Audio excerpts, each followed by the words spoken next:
Pablito, gracias.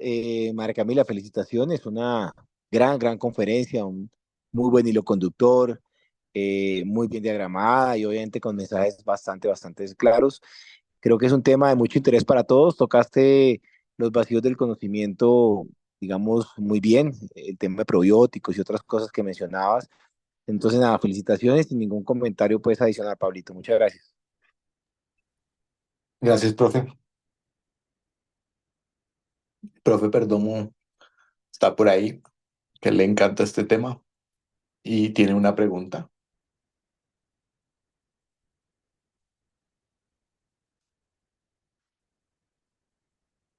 Ya están reactivados los micrófonos, por si es falta de micrófono.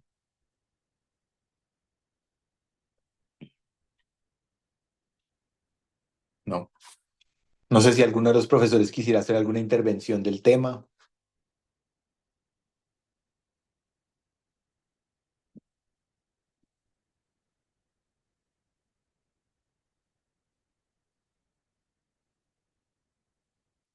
Bueno, pues en general creo que fuiste tan clara que no hay mucho que agregar.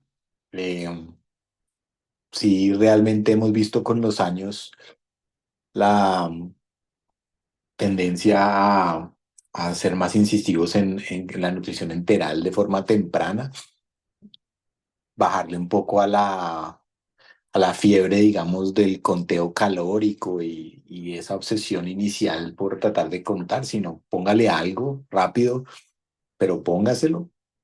Obviamente, cada vez hemos contestado algunas preguntas que nos dan vueltas o nos salen más preguntas, pero en principio ya creo que todos tenemos claros que hay que buscar muchas razones para no iniciarle una comida a alguien. De pronto, eso que resaltaste tú de que el doctor Perdomo hace mucho tiempo también sigue peleando con todos y es, por favor, no hagan interrupciones, o sea, traten de minimizarlas, que creo que ahí es donde a veces no logramos los conteos calóricos adecuados por estar haciendo interrupciones. Y ya el resto, digamos que todo sigue como en experimentación, en subtipos, toca dependiendo de las poblaciones individuales, determinar si de pronto sí se puede o no se puede ciertas formas hipercalóricas, hiperproteicas y eso, y generalmente son para fases más avanzadas. Definitivamente la única forma de detener el catabolismo es detener la inflamación. Y eso pues a veces no tiene que ver con la comida. Yo lo que trato de vender un poco la idea es que piensen que la comida crítica temprana no es para el niño, sino para su intestino, para que su intestino no se ponga bravo y no perpetúe la inflamación y perpetúen, digamos, todos los problemas que genera cuando está descontrolado. Entonces su tarea es tratar de controlar al niño desde el punto de vista inflamatorio y al intestino darle comidita para que no moleste mientras tanto. Ya cuando uno logra controlar la inflamación, ahí es donde sí va a servir hacer unos adecuados conteos, tener la nutrición a buenos niveles y ascender rápidamente. Algunos nutracéuticos que se han intentado usar, ustedes saben que en general en la medicina casi nada logramos, pero pues hay algunas cosas por ahí. En general, la mayoría de todos estos suplementos nutricionales traen un montón de micronutrientes y de cosas, no es que uno tenga que ponerse a darles cosas extra. Y si van a intentarlo, probablemente deberían hacerlo pues, en contexto de investigación. Pero no, creo que felicitaciones, el mensaje es muy claro y muy llevada al punto. Ahí estás presentando el caso, pues el caso era para que lo volvamos un poco práctico. María Camila nos mostró un poco como qué hay en la literatura en las decisiones, pero pues en la vida real a veces pues tenemos diferentes recetas y como vieron en general no hay diferencias distinto a ser insistivos tal vez en el inicio temprano. No ha habido nada más que realmente sea marcador o definitivo. Entonces, en principio, este es un paciente de 6 años que llegó a la UCI después de un trauma de múltiples lesiones, tiene contusiones pulmonares, fracturas costales, tuvo trauma abdominal, lo estabilizaron, en este momento está intubado y ventilado. Sus medidas antropométricas son 15 kilos y 110 centímetros con un índice de masa corporal de 12. Más o menos van 36 horas de su ingreso, entonces aquí empieza la pelea de la enteral Entonces miremos, a ver, está recibiendo en hora 0,15, adrena 0,05, tiene una perfusión buena, 160 de tensión, su hemoglobina está estable en 8, la PAFI es fea todavía en 100, pero está saturando 88 en el pulso oxímetro. El perímetro abdominal está un poco todavía como alto, pero no se le han encontrado residuos gástricos ni sangrado. Entonces, desde la fisiología que entendieron de esta nutrición enteral, cómo lo harían, qué tipo de fórmula, qué otros factores necesitan conocer de este paciente para definir si pueden iniciar o no, y si van a iniciar, qué quieren monitorizar y cómo lo quieren monitorizar para ser eficientes y efectivos. Gloria. Buenas tardes. Profe, ¿me permite compartir pantalla? Sí, adelante. Creo que tiene que María Camila dejar de compartir eso. Me sale que no está habilitado, profe. Perdón, ya.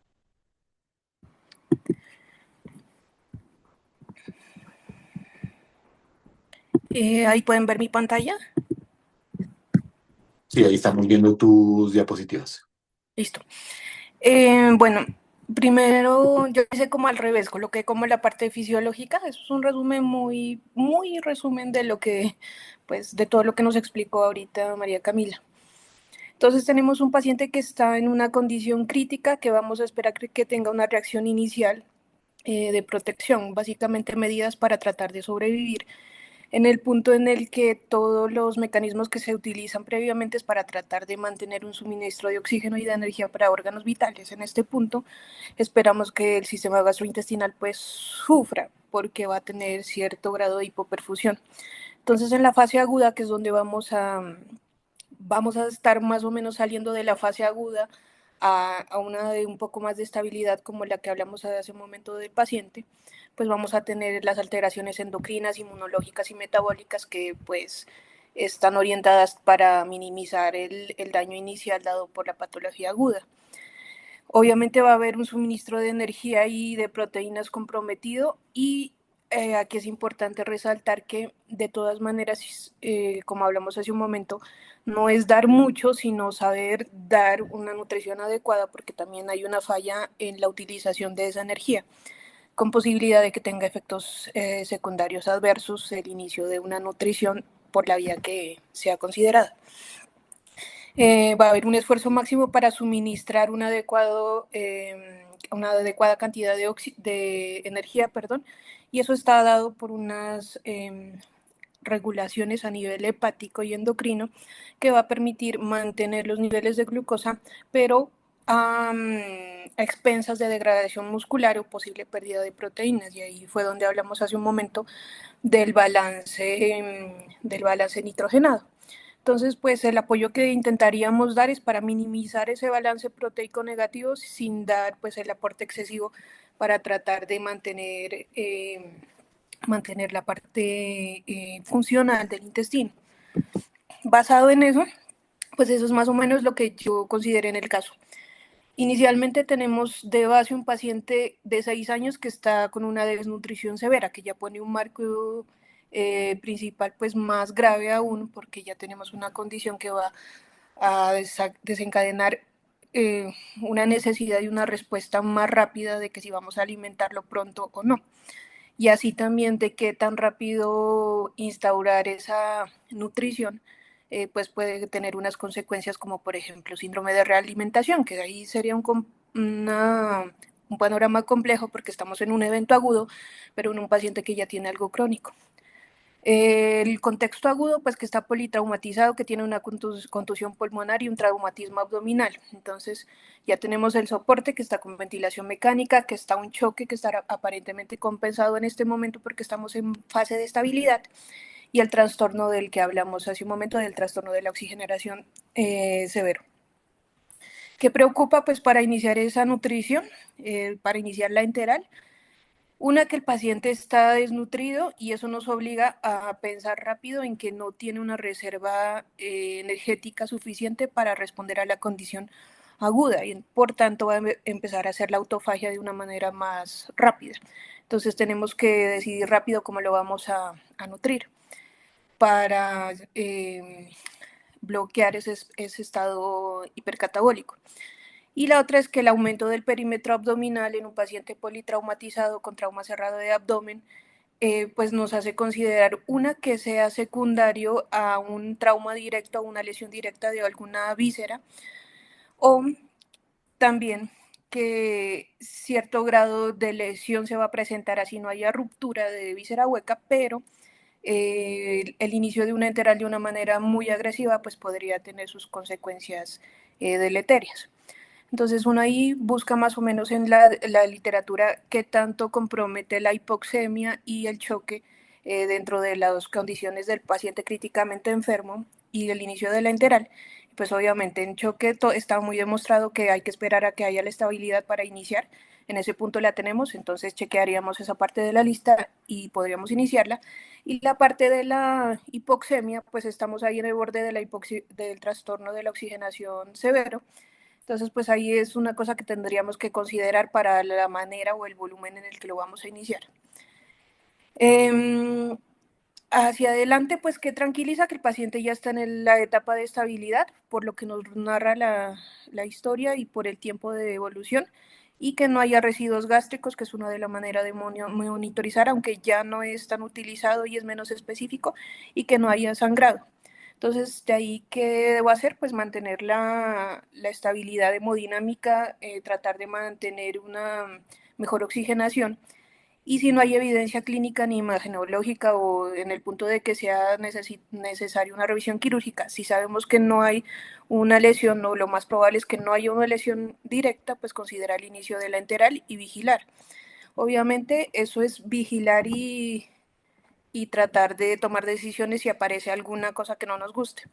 Entonces, en resumen, pues para mí sería iniciarle la nutrición en volúmenes bajos para tratar de no sobreesforzar ese intestino y para evitar que haya unas consecuencias mayores derivadas de su alteración inicial o de su cuadro agudo. Ya con respecto a con qué y cómo, pues en una de las preguntas ya se habla de la enteral del cómo, que es bolos o intermitente, que ya lo intermitente o continua, que vamos a hablar en un momento, pero la otra también es que hablan de las fórmulas para inicio, que serían preferiblemente, no es recomendable las fórmulas hipercalóricas, eso fue lo que encontré, porque la posibilidad de utilización o la eficiencia del intestino en ese momento no es la adecuada y las fórmulas de alta osmolaridad también pueden producir mayor aparición de gastroparesia o de constipación, que es una también de las preocupaciones, y que sean fórmulas con una cantidad adecuada de proteínas, porque lo que vamos a tratar es de frenar o de restituir ese estado hipercatabólico y de degradación proteica. Y eso era lo que tenía por decirles. Gracias. Muy bien, Gloria, felicitaciones. Una muy buena aproximación. Tuviste en cuenta varias cosas. Vamos a ver si alguien vio algo más o planeó algo más. Pame. Hola, buenas tardes para todos. Pues es que a mí sí me dio muchas dudas, la verdad, empezarle la comida a este paciente, porque digamos que yo lo que miré en el paciente, como Glorita vio, fue, digamos, tenemos un paciente que está con un politrauma, que tiene un choque vasodilatado y que el score vasoactivo de este paciente a mí me da 20, que tiene una contusión pulmonar y una fractura costal que condicionó una falla ventilatoria, un trastorno severo de la oxigenación, un trauma abdominal, pero que si uno además mira el estado nutricional de este paciente, ya tenía una desnutrición aguda severa. A mí me dio el índice de masa corporal en menos 3,75, pues como para la de este paciente. Y que a mí me llamó la atención que a pesar de ese score vasoactivo alto, pues digamos lo que dicen ahí, tiene una perfusión de presión, o sea, mantiene su perfusión adecuada con una tensión arterial que está en el percentil 90 para él. O sea, ni SP5 ni SP50, necesita siempre tensiones arteriales un poco más altas para lograr tener adecuada perfusión. Entonces, en ese sentido, pues también traté como de llenar varias cosas. Entonces, ¿qué tan urgente para mí es empezarle la nutrición a este niño? Pues es importante porque ya viene desnutrido. Entonces, eso lo pensé como primera cosa. Que yo tengo que llenarme de razones para ver si, entonces, digamos, le pediría una prealbúmina para ver realmente ese estado catabólico cómo está. Hablaban de pedir reactantes de fase aguda y si, digamos, encontrar, sobre todo en pacientes posquirúrgicos, que si tenía una PCR menor a 2 yo ya no estaba tan hipercatabólica, inclusive como la tendencia de la insulina para ver si estábamos en fase más catabólica o anabólica. Lo otro, entonces, ver la severidad de la enfermedad. Entonces, pues como dice Glorita, si está inestable, pues definitivamente no. ¿Tiene disfunción multiorgánica? Pues al parecer no, pero digamos que la parte de la oxigenación, sobre todo, pues yo no encontré como un dato específico de PAFI, pero sí una PaO2 menor de 60 condiciona que haya menor flujo sanguíneo en estómago, yeyuno e ilion, e inclusive un flujo sanguíneo y, enteral, perdón, bueno, de todo el tracto gastrointestinal, sobre todo hasta de un 80%, y que además esto puede condicionar que modifique el vaciamiento gástrico. Lo otro es, pues, digamos, si el paciente llegó con escalas de severidad, por ejemplo, un PIM 3 alto que encontré para niños, en adultos hablaban más del SOFA, e inclusive encontré uno que hablaba del pelot. Y lo otro, otra cosa que me pareció muy importante es que han buscado cómo poder predecir con el estado clínico del paciente que le va a ir bien o mal. Entonces aquí encontré uno, era como el soporte del paciente y hacen soporte a equivalencia de noradrenalina, sobre todo como estudios en adultos, que hay como unos de Nutri 2 3 4 5 se han hecho un montón, y hablaban que si yo tengo dosis equivalente de soporte inotrópico del paciente a la nora de mayor a 0,5 microgramos minuto, no era recomendado porque eran dosis altas que condicionaban que la intolerancia y el riesgo de condiciones adicionales, pues de malas como perforación o o como todo lo desfavorable por estar con un estado de hipoperfusión asociado a iniciar lateral, se podía dar. Y a este niño le daba más de 0,5 con la dosis equivalente por lo que tiene de adrena y lo que tiene de, ¿cómo se llama? De nora. Y lo otro es que también decían que hacer un índice de tensión arterial media sobre esa dosis equivalente en hora, y que eso si era mayor a 400 miliequivalentes kiliminutos se asociaba como a mejor tolerancia, ¿sí? Lo otro es que también han hecho como nomogramas llenándose de razón de cuál fue el PIM 3 de ingreso, bueno, todos estos datos y mirar como qué tanto de eso tendía más como a que el paciente estaba en una fase de mejor tolerancia o menor tolerancia. Y también la patología de base. Entonces, dentro de las enfermedades o las condiciones de los pacientes que tienen menos tolerancia están condiciones neurológicas, el politrauma, por lo que veíamos antes del síndrome policonpartimental, y el choque circulatorio. Y como dijo Glorita, pues como pues lo que vamos a ver ahorita en la discusión y el componente también estoy de acuerdo en hipocalórica, y que fue lo que encontré, inclusive escribían semielementales como mejor estado, que mejoraba más la prealbúmina, disminuía el tiempo de estancia en UCI y la estancia hospitalaria, y todo el componente de balance proteico nitrogenados que era más favorable.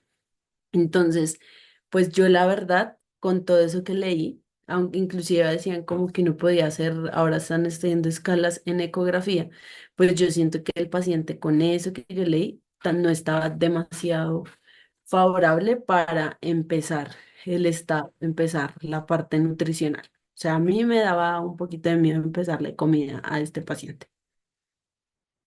Perfecto, Pamela, también un análisis muy completo y muy claro de cómo llegaste a tu conclusión. Vamos a ver qué dice Juan David Bustos. Hola a todos, ¿cómo están? Juan David Bustos de la Universidad de La Sabana. Digamos que como para complementar un poco lo que ya se dijo en la charla y lo que también mencionó Gloria y Pamela, yo sí en este caso me concentré también un poco en la parte del SRA. Digamos que el caso nos presentaba que el niño tenía como tal un SRA, pero que podía ser, digamos que de diferentes etiologías, si bien podía ser incluso secundario al mismo trauma. Digamos que me llamó la atención que uno de los artículos que revisaba eh, mencionaba una teoría que denominaban como, pues traduciéndola como intestino linfática. Y es que es justamente el intestino cómo podía llegar a ser incluso el motor de la patogénesis del SRA. Esto digamos que parte de que la interacción que tienen las bacterias comensales con las células epiteliales, estas células epiteliales digamos que normalmente pues condiciones de homeostasis actúan como incluso células presentadoras de antígeno y estas finalmente van a presentar estos antígenos bacterianos que van a estar en el lumen a las células, digamos, inmunológicas que van a estar ya, digamos que en unas capas más profundas de la barrera intestinal.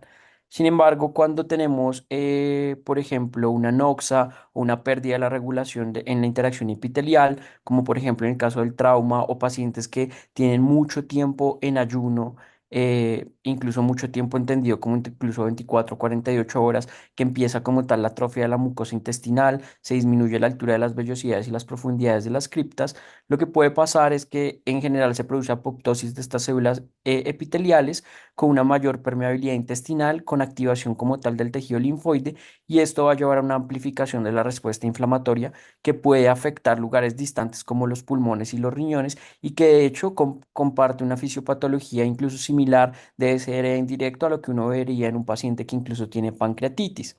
Ya digamos, yendo un poco a la evidencia, esta interacción incluso fue demostrada de forma experimental por Sentil y colaboradores en 2006 y Deish y colaboradores en 2010, ya que demostraron que a los ganglios mesentéricos llegan partículas productos de la muerte celular, fragmentos celulares y citoquinas que finalmente van a viajar a la circulación sistémica. Y si uno obviamente digamos que lleva como tal el recorrido de la circulación sistémica, pues obviamente el primer lugar al que van a llegar van a ser como tal el corazón, pero finalmente la interacción real que va a tener la primera interacción orgánica que puede llegar a tener es con el pulmón. Entonces, esto además puede viajar por el conducto torácico y luego pues finalmente llega como tal a los pulmones donde va a participar en la generación de la activación de los macrófagos tisulares. Esto digamos que además de ser demostrado en modelos experimentales, cuando a los pacientes, por ejemplo, con cuadros de traumas o incluso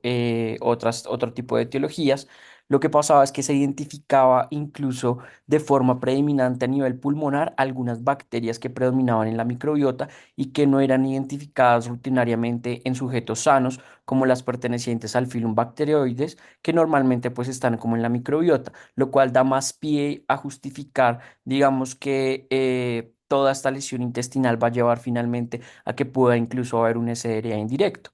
Y en pacientes pediátricos con SDRA lo que se ha evidenciado es que la malnutrición se relaciona realmente con una mayor mortalidad, en este caso en un estudio que incluyó 107 pacientes, aquellos pacientes que recibían un aporte calórico adecuado, más o menos el 80% del gasto energético total y un adecuado aporte proteico, tenían una menor mortalidad.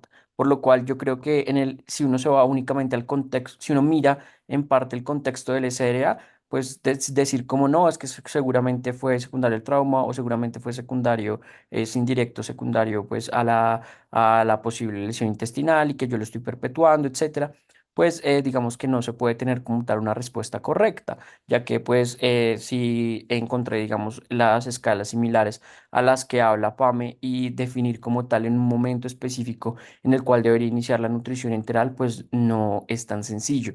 Lo que sí, digamos, sí está más demostrado es que no importa tanto como en este caso, por ejemplo, que es tan difícil como tener la decisión clara, muchas veces sé que no voy a alcanzar una meta calórica en el corto plazo, posiblemente porque voy a tener algunos condicionantes que son propios del caso, que obviamente me va a impedir llegar a estas metas de forma rápida y pues que yo finalmente le garantice todo el aporte energético con la nutrición enteral, pero por lo menos digamos que los aportes, incluso menores a los que podemos llegar, del gasto energético total, finalmente pues van a ser benéficos también para la mucosa intestinal y esto es algo que debería finalmente también tener en cuenta. Y respecto a el uso, digamos, con qué iniciarlo, lo que encontré de fórmulas poliméricas en lugar de semielementales, digamos que hay resultados un poco divergentes. Encontré un ensayo clínico aleatorizado que se realizó en 2021, en el que analizaron 195 pacientes, en este caso adultos, en los cuales digamos que se aleatorizaron recibir una fórmula polimérica y otros una fórmula semielemental. Los dos grupos alcanzaron realmente en periodos similares de tiempo el 60% del aporte energético al día 3 y el 100% del aporte energético al día 5 sin diferencias estadísticamente significativas, digamos que en cosas que uno creería que sí de pronto estarían menos favorecidas como gastroparesia, diarrea o tolerancia a la fórmula. Pero ya digamos que yéndome a un estudio pediátrico de 2017 con una metodología muy similar de 180 pacientes que se planteó como objetivo el número de días en alcanzar el aporte total, lo que sí se encontró es que los pacientes con fórmulas basadas en proteínas o similares sí había una menor interrupción de la nutrición. Digamos que tendemos a que si el paciente tiene cierta meta y va con cierto flujo, interrumpimos fácilmente la nutrición porque hay distensión y esto, digamos que esto sí puede verse disminuido cuando inicio como tal una fórmula semielemental, cuando lo comparaban pues con una fórmula estándar y pues se alcanzaba de una forma más temprana la meta energética y adicionalmente se alcanzaba a su vez pues una mayor ganancia ponderal. Entonces yo creo que pues en este caso como dar una respuesta precisa de que lo va a iniciar ya o no, pues muchas veces digamos que es un poco divergente y pues va muy, muy, muy de la cabecera del paciente. Y eso era lo que quería compartir. Gracias. Perfecto, Juan David. Muy interesante lo que encontraste y muy profunda tu exploración. Brian, Ay, hola, gracias doctor. Buenas tardes compañeros. Brian Beltrán del Rosario.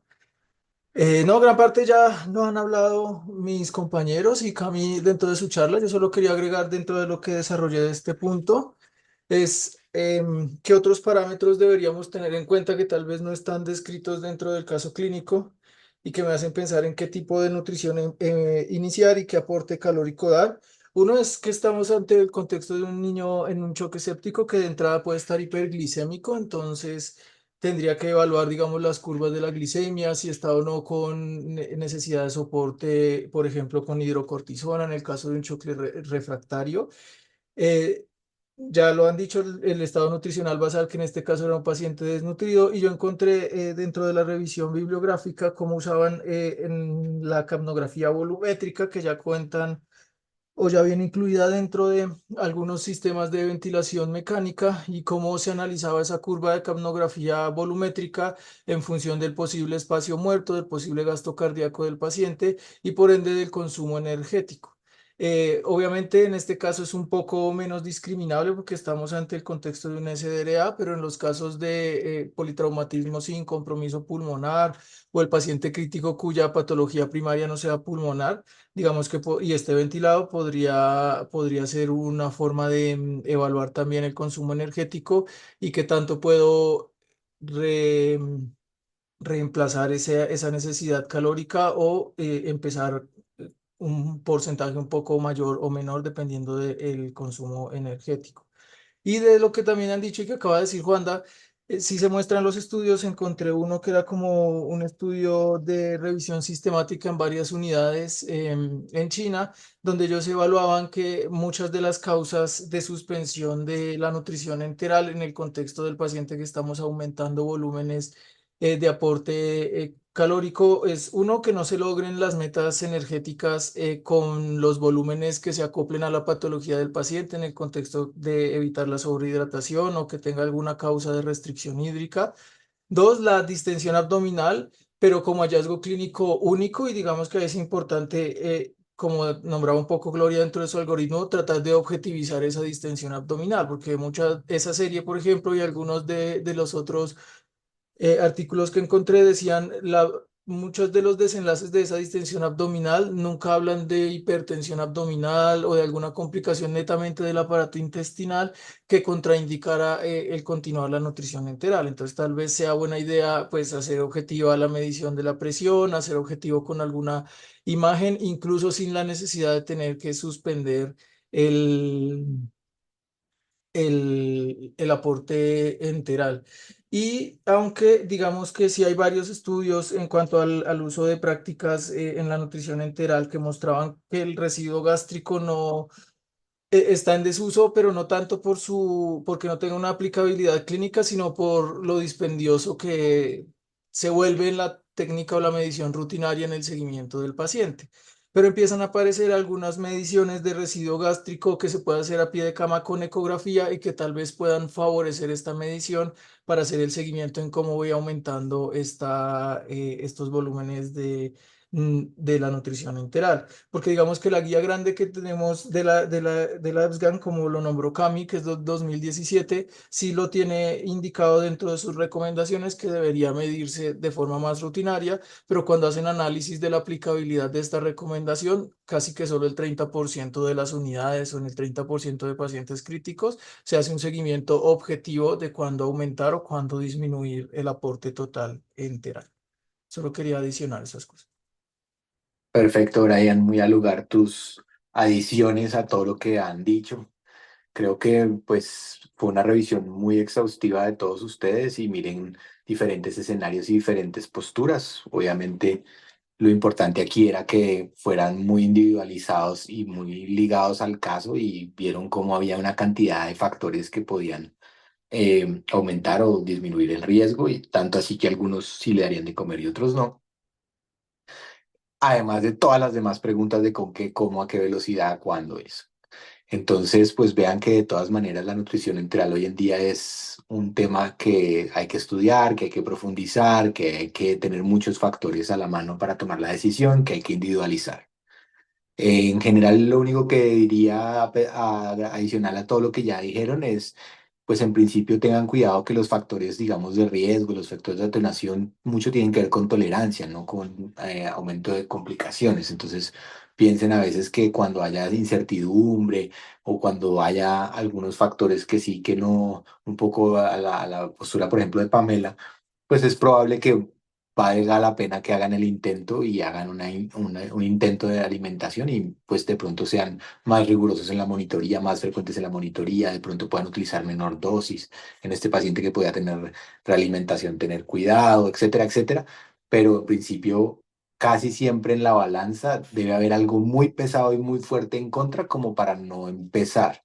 Y si definitivamente tomaste la decisión que no empezar, obviamente revalorar esto nuevamente en 6 horas, en 12 horas, que no sea pues que viernes en la noche y fue puente, entonces hasta el martes viene el que va a comer, pues que eso no quede dentro del manejo de estos pacientes. Es una decisión que hay que tomar de forma continua y puede que el de la mañana no le haga comer, pero entonces el de la tarde puede empezar o el de la noche.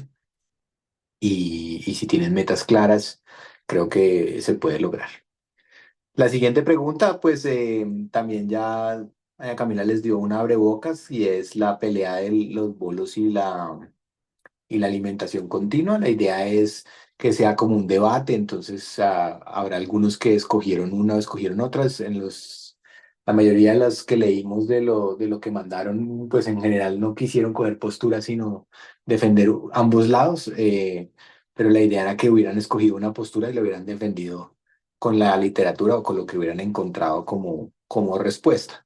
Sin embargo, pues lo quisiera preguntar ahora en la vida real es, bueno, ¿qué harían ustedes? O sea, si ustedes hoy en día son directores de una unidad y tienen que tomar esa decisión y están escribiendo el protocolo y entonces la nutricionista les dice, y empezamos primero en bolos o la mayoría en bolos o cuándo en bolos o cuándo en continua o todos en continua y ponemos algunas excepciones, ¿cómo manejarían eso con la información que encontraron a favor y en contra?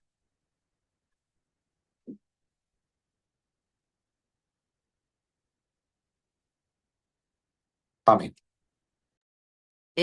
Bueno, yo me voy a favor de los bolos. Primero porque es más fisiológico según lo que yo encontré. Entonces, uno genera que la tolerancia, que es lo que más nos preocupa, sea como más fácil y que en este paciente que tiene el vaciamiento gástrico, digamos que menor, pese a que uno piensa que le va a poner mayor volumen, pues facilita un tiempo para poderlo lograr. Y porque además dentro de lo que leí, cuando uno lo pone continuo, lo que han visto es que si bien es cierto, hace menos emesis, pero los pacientes tienen mayores tiempos de interrupción por cualquier procedimiento. Entonces, no se le van a hacer curación de algo o ciertas situaciones que involucren generar interrupción de la alimentación. Entonces hace que dure más periodos de tiempo. Con una carga calórica mucho menor. Entonces, eso por un lado. Lo segundo es como la importancia de esos tiempos de cetosis y de ayuno, pues, que permiten ese control de estrés oxidativo, la inflamación, mejoría de la función mitocondrial. Y el uso de las reservas de glucógeno, que finalmente además van de la mano un poco del ciclo circadiano, entonces pues digamos que nos ayuda como a regular todo ese proceso inflamatorio que hablaba María Camila. Además hace menos autofagia y pues uno decían que si la meta calórica se demoraba un poquito más, pero como decía Juan David, pues digamos que se pueden juntar alternativas, sobre todo en este paciente, que digamos la urgencia es tener ese requerimiento calórico. Entonces, pues yo le empezaría bolos o manejos de alimentación intermitente más que continua, sobre todo en él. Perfecto, Pamela. Gloria. Yo también me iría como por los bolos de nutrición integral. Si uno hace la revisión, como ya nos dijo María Camila, pues realmente queda a decisión del clínico mirando al paciente, porque termina siendo una decisión individualizada, porque realmente la evidencia sí no nos da una clara pauta para elegir una u otra cosa. Entonces, básicamente, me iría por los bolos pensando en la parte fisiológica, porque si bien es cierto que gran parte de las cosas, como dijo hace un momento el profe Pablo, lo que tratan es de comparar la tolerancia, o sea, distensión, vómito, diarrea, aumento del residuo gástrico, esas cosas no tienen gran variabilidad entre uno del otro grupo, pues no hay una significancia estadística que nos lleve a basarnos en ello para decidirlo. Entonces tocaría como por la parte fisiológica pensando en los mecanismos neuroendocrinos a un plazo un poco mediano a largo, que eso sí está un poco menos estudiado con respecto a los dos tipos de alimentación. Entonces yo me iría por ese grupo. Muy bien, Gloria. Juliana.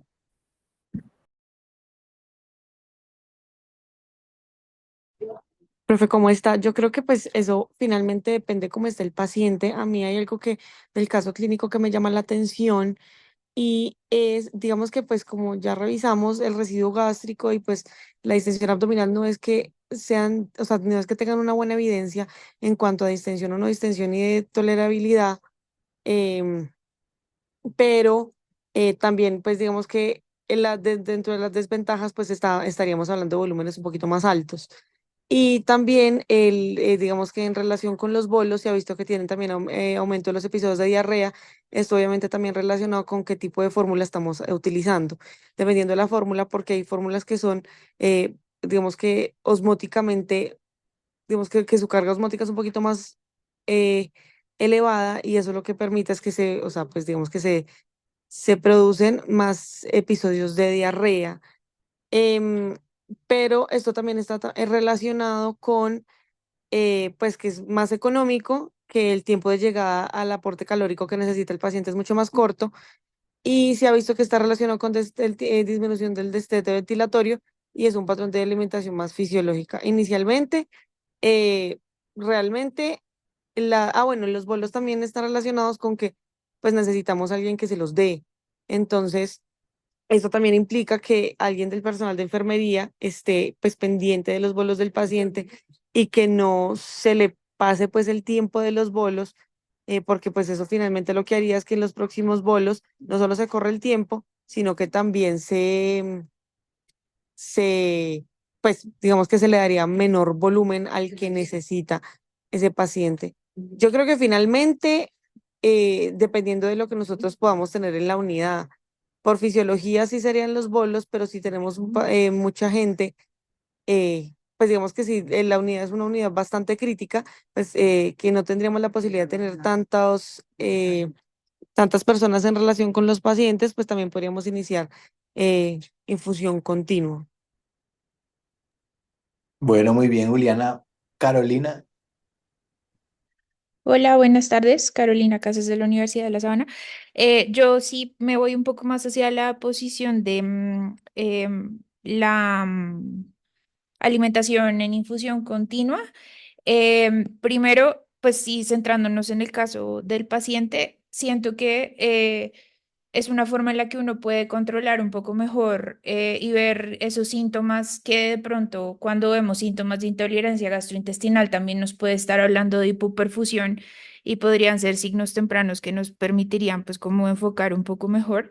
Y pues que en el caso de él, que todavía estamos como en esos primeros 2 días de enfermedad crítica, realmente a mí, pues lo que yo busco en este momento es como estimular esa barrera y bajar esas zonas de pronto de hipoperfusión o de no funcionamiento de la barrera gastrointestinal para restaurar esa función. Entonces, realmente ahorita yo no me interesaría tanto como por el catch-up nutricional y por la síntesis de proteínas musculares que posteriormente las puedo lograr aumentando el volumen que necesito para el paciente. Entonces, pues además de ya lo que han dicho mis compañeros, yo creo que sí me iría por la infusión continua.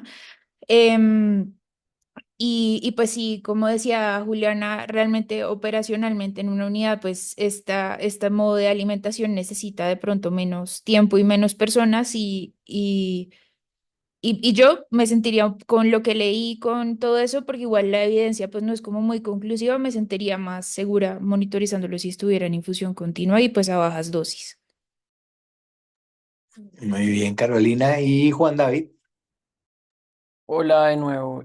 Bueno, digamos que creo que ya mis compañeros estuvieron un poco hablaron un poco al respecto, igual que Cami, respecto a que, pues, si uno se basa en la evidencia, pues, es como muy divergente. Yo encontré ahí como dos artículos justamente que decían que no podía haber conclusión, una revisión sistemática en la cual los datos no fueron suficientes para el metaanálisis porque de los 4 estudios que tenían, 3 tenían un alto riesgo de sesgo, por lo cual, digamos que dar una conclusión era básicamente se necesitan estudios más robustos y con unos mejores criterios para definir, dar una u otra recomendación.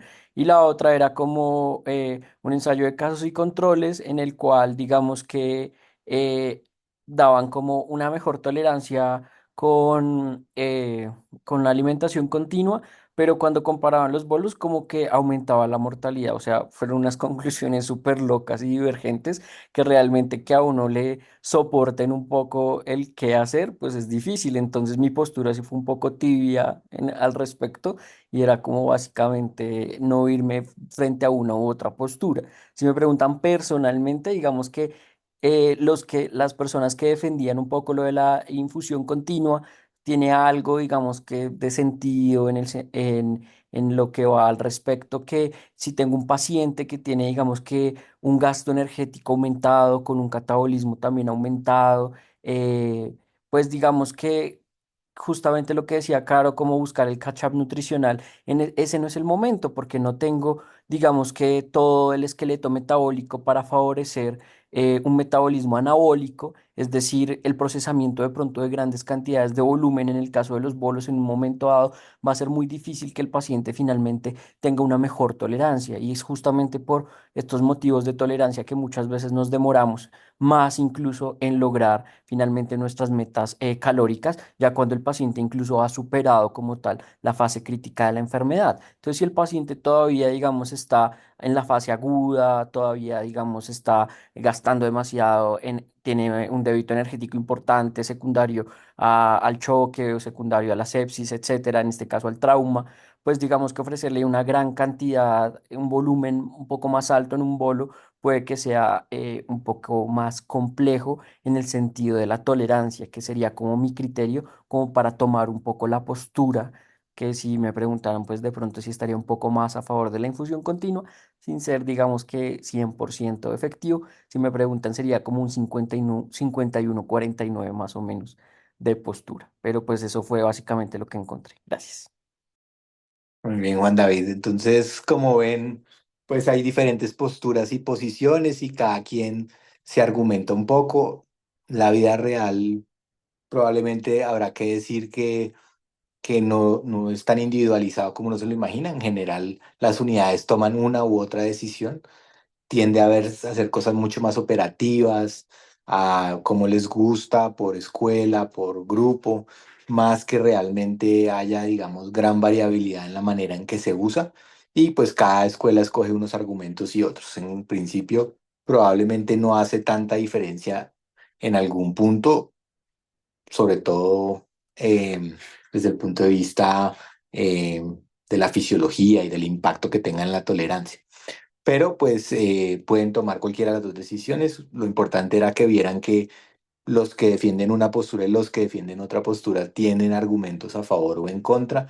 Y pues lo que hay es que irse decantando por la que ustedes consideren en su momento puede servirles para tomar la decisión, y que aunque estamos en el cuento de la individualización, en la vida real es poco probable que en una unidad vean más de una técnica, porque generalmente o se usa una o se usa la otra. Pero vean como al final dijo Juan David, pues esto realmente es una, podrías decirse con una moneda y sería igual de claro. Otto, adelante. Hola Pablo, hola a todos. No, yo solo quería, pues la revisión muy buena y toda la discusión que se hizo muy buena. Eh, pues yo sí creo que si uno tiene a la luz de la evidencia desenlaces similares, pero beneficios fisiológicos en favor de una sobre otra, pues sí creo que debería buscar la alimentación eh, intermitente. Mm, completamente de acuerdo en que hay que individualizar y en ese orden de ideas, pues esta es de las respuestas en que uno puede arrancar con el depende. Pero sí, sí creo que hay que individualizarlos, pero la tendencia, y creo que desde el punto de vista fisiológico, y cuando uno se apoya en un grupo de soporte nutricional, que es una recomendación que hay, es que haya un grupo de soporte nutricional en la unidad, sí es en algún momento ir hacia la alimentación intermitente. Con todo respeto, independientemente de las condiciones operativas de la unidad, porque si no, entonces vamos a empezar a tomar otras conductas para que el trabajo no sea tan pesado y pues creo que no debe ser así. Creo que uno debe buscar que el personal que hay responda a las necesidades de los pacientes y a las conductas que se deben tomar y no al revés. Pero nada, muy chévere el taller y muy chévere la discusión y la presentación inicial. Muchas gracias, Otto. Bueno, la tercera pregunta iba orientada a hacer un mapa conceptual de por qué definitivamente hay que meternos en la cabeza lo de la nutrición enteral temprana y defenderlo a rajatabla, como defendemos algunos de otras posturas en las que creo que ya no hay nadie que diga que no. Entonces, pues quisiera ver qué tipo de propuestas hicieron, a ver si transmitimos la información bien.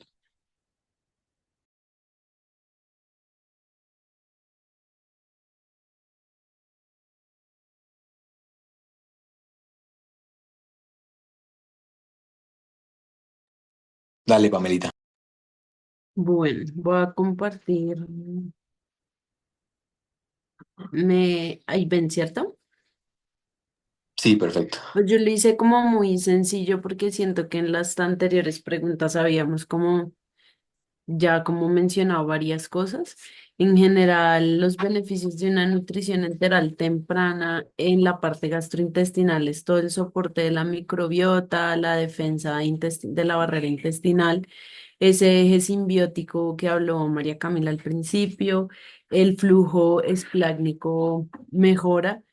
Encontré algunas revisiones que hablaban del uso que favorecía el menor uso de inotrópicos inclusive y que promovía la secreción de mucina y ayudaba a restaurar como tal esa eh, alteración de la integridad gástrica. En la parte inmunológica que promovía el reclutamiento de las células T, la proliferación de esas células epiteliales y además minimizaba la colonización por cándida. Con respecto a la parte nutricional, pues es una entrega directa temprana del soporte, disminuía esa respuesta catabólica, mejoraba el estrés oxidativo, mejor recepción de metas calóricas y generaba menor hiperglicemia por toda la respuesta cetósica y la glucogenólisis.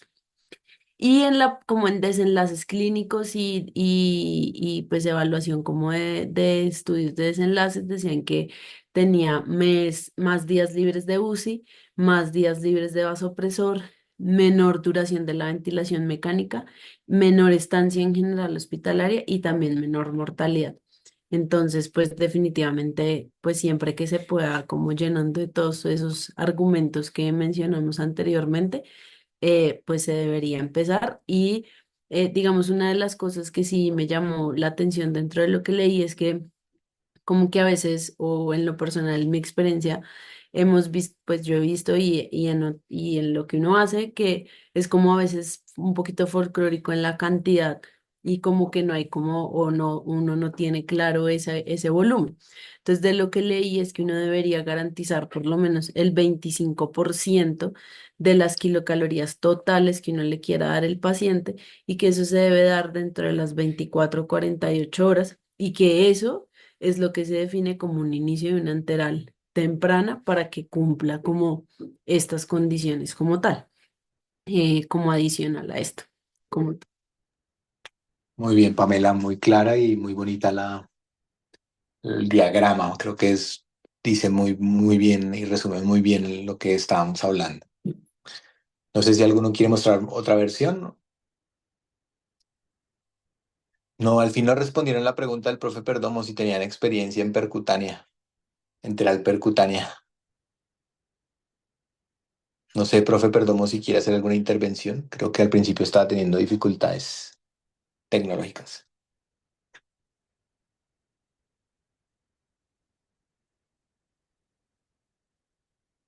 Bueno, listo. Entonces, yo creo que podemos dejar por hoy. Creo que el mensaje fue Ya, claro. por fin. Ay, profe, ya. Bueno, buenas tardes a todos. He tenido así como una tarde así medio intensa. Pues felicitar a la autora de la presentación por pues hizo una revisión completa en la gran mayoría de presentación que alcancé a ver. Creo que el ejercicio del taller nos muestra gran parte de lo que vivimos en el día a día, que es como nuestras dificultades y temores en iniciar tempranamente.